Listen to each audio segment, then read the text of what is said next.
Hello, j'espère que vous allez bien. Bienvenue dans le premier épisode de Je redesign vos logos. Là, pour le premier épisode, du coup, j'ai choisi un logo que j'ai trouvé sur Instagram.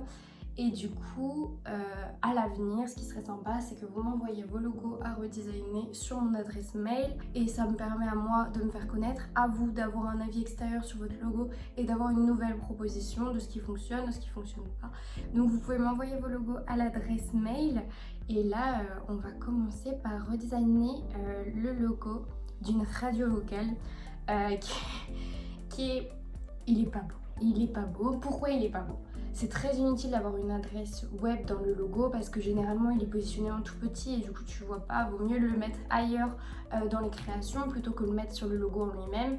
Tout ce qui est ces petites lumières, tout ça, ça se fait plus trop, c'est plus actuel en fait.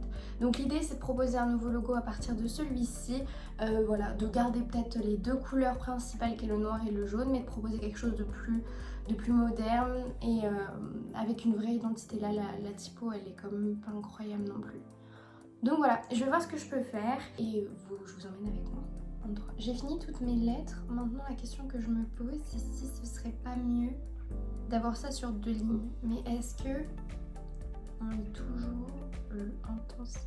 Et moi j'aimerais bien que les T et les E soient alignés dans ce cas-là, ce qui me permettrait peut-être d'écrire radio ici et ici le numéro de la radio. Est-ce qu'on lit toujours intensité ou on lit un temps? Est-ce que je vais changer le S, changer les lettres avec un peu plus de caractères, ce qui permettrait d'avoir cet équilibre T-E, bref, modifier les lettres pour le rendre un peu unique et intense. Parce qu'en fait, finalement, je trouve que le S, il fait un peu écrabouillé. Donc je vais voir si je peux pas faire un S plus intense. Bon, là, je fais un petit peu des bêtises. L'idée, c'est de savoir si j'ai essayé de placer pour qu'il y ait un accent aigu. Et est-ce que c'est pas bizarre d'avoir le accent aigu, mais de pas avoir de point sur le i? En vrai, c'est un peu chelou. Du coup, je vais rajouter des points sur les i. Mais si je mets pas l'accent, c'est pété. Je peux pas ne pas mettre l'accent en fait. Là, il y a un truc. Là, on commence à parler. Même si je pense que on a quelque chose. On a quelque chose. C'est vraiment radio en Eure-et-Loir. C'est très moche. Mais le reste, je trouve qu'il y a une vibe. Bon, voilà ce que ça donne. Je trouve que déjà l'équilibre, il est un peu mieux. Maintenant, je vais quand même essayer en abaissant moins le i et en mettant radio en Eure-et-Loir sur une ligne. Bon, du coup, j'ai fait les deux tests et là, je suis très dubitative. Ça, en vrai c'est le i qui m'embête. Mais c'est parce que je suis assez classique et du coup, le i m'embête. En bas, je trouve que c'est une valeur sûre. Et vu qu'on passe quand même du radio un peu classique de campagne, on va pas se mentir, je trouve que c'est une valeur sûre, on s'y perd pas. Je vais rester sur cette proposition là et je vais voir comment j'intègre le jaune dans le logo. Je pense peut-être surligner radio Eure-et-Loir et un truc un peu sympa. Je vais voir ce que je peux faire, mais je pense que je vais abandonner leur idée de base de dégradé qui se fait plus beaucoup. Ah, là on commence à aimer. Ok, ils avaient un côté un peu palette, tracé, machin. Je vais voir ce que je peux faire. Je suis en train de faire un truc en m'inspirant d'un truc, c'est sûr à 300%. Le jaune et le noir comme ça.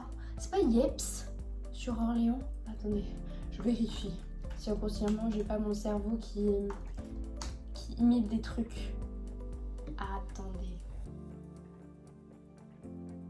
Ah si, un peu de ouf. C'est trop drôle. Mon cerveau inconscient quoi. Ah la vache. Jaune et noir et gros comme ça. Mais je vous jure, mon cerveau, ça me bute. Je me souvenais même pas. Je crois que j'aime bien. Je vais dupliquer pour voir si je mettrais pas le tout dans un rectangle noir avec des détails jaunes. Je pense que c'est important qu'il ait une identité forte. Du coup, je fais un rectangle exprès pas très droit, tu vois, histoire de lui donner une vibe, du caractère, carrément.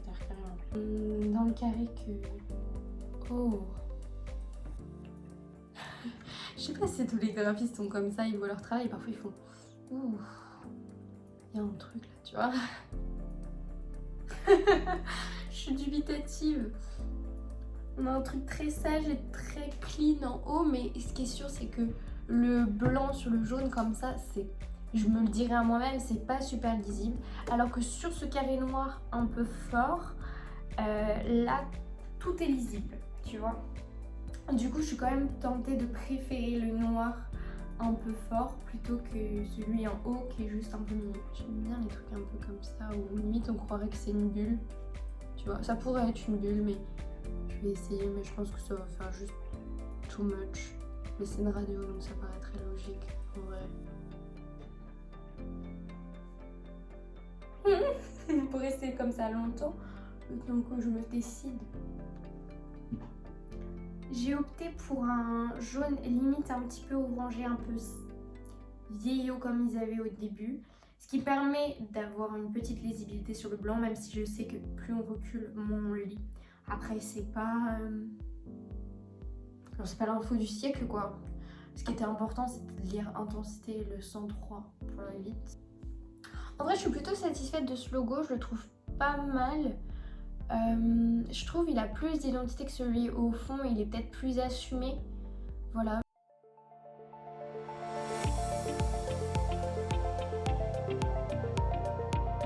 En tout cas, c'était sympa de faire ça. Si vous avez envie que je redesign vos logos ou que je vous donne mon avis tout simplement dessus, vous pouvez me les envoyer par mail et peut-être je ferai une vidéo avec.